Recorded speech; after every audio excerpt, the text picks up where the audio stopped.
Di saat Menteri Komunikasi dan Digital Mutia Hafid baru saja bersuara bahwa pihaknya telah memblokir sebanyak 187 ribu situs judi online dalam 10 hari, justru tak lama setelahnya sejumlah pegawai Kementerian Komunikasi dan Digital atau Komdigi ikut terlibat dalam praktek judi online.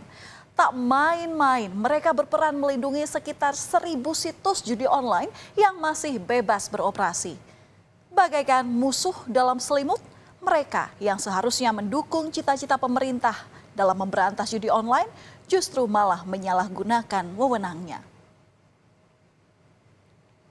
Keterlibatan pegawai Kementerian Komunikasi dan Digital ini awalnya terkuak saat Polda Metro Jaya dan Bareskrim Polri melakukan pemeriksaan terhadap pegawai Kementerian Komdigi yang terlibat dalam jaringan judi online di Bekasi, Jawa Barat.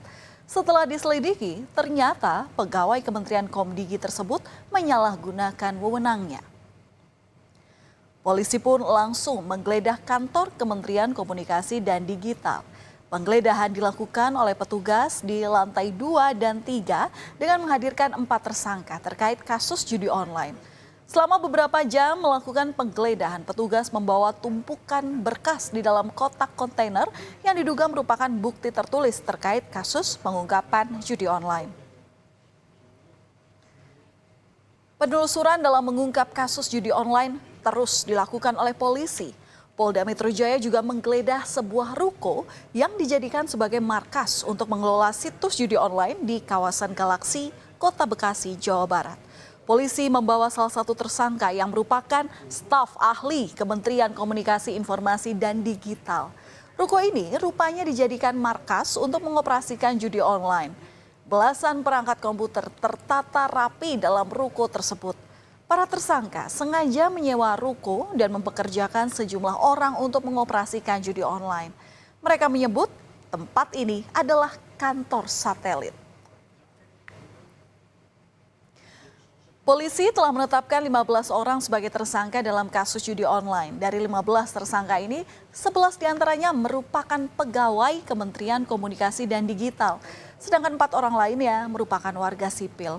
Pelaku ini mengaku bertindak sendiri dan tidak diketahui atasan di Kementerian Komunikasi dan Digital. Polisi masih belum mengungkap identitas dari 11 pegawai Komdigi yang terlibat di kasus judi online ini. Namun beberapa di antaranya merupakan staf ahli. Salah satu tersangka pegawai Kementerian Komdigi berinisial AK ternyata tidak pernah lulus dalam seleksi penerimaan calon tenaga pendukung teknis sistem pemblokiran konten negatif dan judi online yang digelar pada akhir tahun 2023.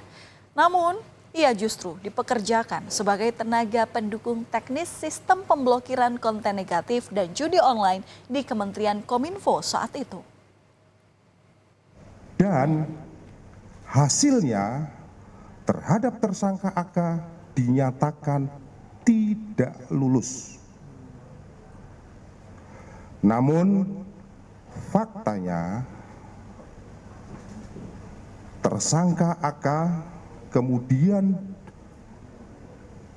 dipekerjakan dan diberikan kewenangan untuk mengatur pemblokiran website perjudian online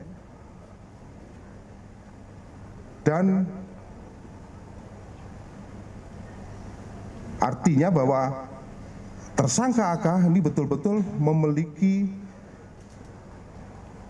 kewenangan untuk mengatur pemblokiran website perjudian. Saudara, perlu diketahui bahwa para pegawai Kementerian Komunikasi dan Digital yang terlibat dalam judi online ini, sebenarnya mereka ini diberi kewenangan penuh untuk memblokir situs judi online. Namun ada sebagian situs judi online yang masih dilindungi oleh tersangka. Kepada petugas, tersangka mengaku seharusnya ada 5.000 situs judi online yang diblokir. Namun 1.000 dari 5.000 situs tersebut justru dibina agar tidak diblokir. Ribuan situs yang dilindungi ini ternyata merupakan milik pihak yang dikenal para tersangka. Namun semuanya tidaklah gratis karena para tersangka memperoleh keuntungan sebesar 8,5 juta rupiah per situsnya. 8,5 juta rupiah jika dikalikan dengan 1.000 situs judi online yang dilindungi, berarti total mereka mendapatkan imbalan sebesar 8,5 miliar rupiah. Dari 5.000 itu tergantung juga Pak, karena bisa ada yang masuk, bisa ada yang enggak. Masuk apa? Paling 4.000-an lah Pak yang masuk. Yang apa? Yang dilaporkan. 4.000-an, berarti yang 1.000 kenapa nggak dilaporkan? Di itu Pak, di Bina. Pak. Hah? Di kita bina juga Pak. Dibina. Dibina itu belum ada. Jagain Pak. Dijagain. Iya, Pak, jagain Pak. dijagain. Dijagain supaya Supaya nggak blokir.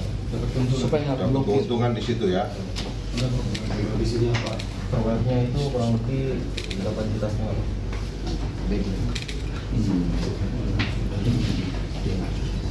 Operator 8 Pak. Operatornya 8. 4 orangnya itu Yang 4 orang admin Pak. adminnya. Yang menggaji anak-anak ini siapa? Dari saya sendiri. Dari Mas. Iya. Berapa per bulan? Per bulan sekitar 5 juta Pak. Menteri Komdigi Mutia Hafid menegaskan pihaknya mendukung polisi untuk mengusut kasus judi online ini. Mutia berharap kasus staf yang terlibat dalam judi online ini jadi momentum bersih-bersih di kementeriannya. Pegawai kementeriannya yang terlibat melindungi situs judi online dinonaktifkan. Mutia menegaskan sudah membuat fakta integritas agar semua pegawai dan staf di kementeriannya melawan judi online. Kepolisian silahkan diperiksa, kita intinya ini juga buat kami bagus untuk bersih-bersih dan kita sudah tekankan kepada jajaran internal untuk mendukung dan kita keluarkan sekali lagi instruksi untuk mematuhi fakta integritas yang sebetulnya sudah kita buat sebelumnya dengan jajaran Kementerian Komdigi untuk sama-sama melawan judi online. Kalau misalnya ini kalau tersangka tentu akan sementara dinonaktifkan, lalu kalau memang sudah inkrah ya akan diberhentikan dengan tidak hormat. Pengungkapan keterlibatan pegawai Kementerian Komdigi ini sangatlah ironi.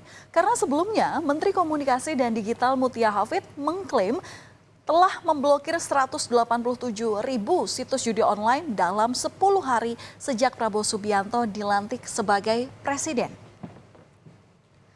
Berbagai cara dilakukan para bandar judi online untuk bisa menyebarkan bisnis terlarang itu. Mulai dari menggait para selebritas ataupun influencer, selebgram dan semacamnya, hingga bagi-bagi duit untuk menjaga praktek judi online agar tetap eksis. Dan baru-baru ini seorang TikTokers yang baru naik daun pun terjerat masalah hukum lantaran disebut kedapatan mengiklankan judi online.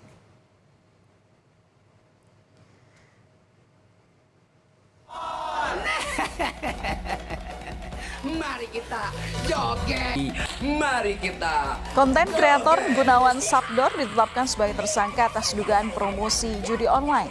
Gunawan jadi tersangka bersama dengan satu temannya yang bernama Ahmad Supendi. Polisi menjelaskan penangkapan Gunawan Sabdor ini berawal dari aduan masyarakat. Tim Siber menemukan ada gift atau hadiah yang diberikan oleh penyedia website judi online kepada akun @satbor86.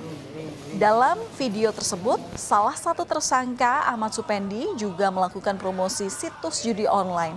Keduanya terancam hukuman maksimal 10 tahun penjara dan atau denda maksimal sebesar 10 miliar rupiah. Dari penyidikan yang kita lakukan, kita tetapkan 2 tersangka, yaitu AS alias T, 39 tahun, yang memiliki peranan mempromosikan situs judi online Floki Toto. Tersangka kedua. Judi online ini, saudara, sangatlah berdampak negatif dalam kehidupan. Karena gelap mata, apa saja bisa dilakukan demi mendapat uang untuk bermain judi online. Salah satunya yang dilakukan oleh RA, seorang pria di Tangerang yang tega menjual anaknya sendiri yang berusia 11 bulan untuk bermain judi online. RA menjual anaknya sebesar 15 juta rupiah kepada pasangan suami istri HK dan MON. Pelaku menjual anaknya saat sang istri kerja di luar kota. Aktivitas judi online masih marak di Indonesia, bahkan nilai transaksinya masih tergolong tinggi. Pusat Pelaporan dan Analisis Keuangan atau PPATK mencatat pada semester 1 di tahun 2024 ini nilai transaksi judi online mencapai 174 triliun rupiah. PPATK juga menyebutkan di semester 1 tahun ini 80% pemain judi online masih dari kalangan menengah ke bawah. Pantaslah saja saudara jika upaya pemerintah untuk memberantas judi online terus menemui batu sandungan. Sudah dibasmi, namun masih ada lagi muncul situs judi online yang beredar. Ternyata pegawai kementerian yang bertanggung jawab memberantas judi online sendirilah yang menjadi musuh dalam selimut. Tentu ini harus menjadi momen pemerintah untuk bersih-bersih pegawai yang bermain dan harus memberantas judi online hingga tuntas.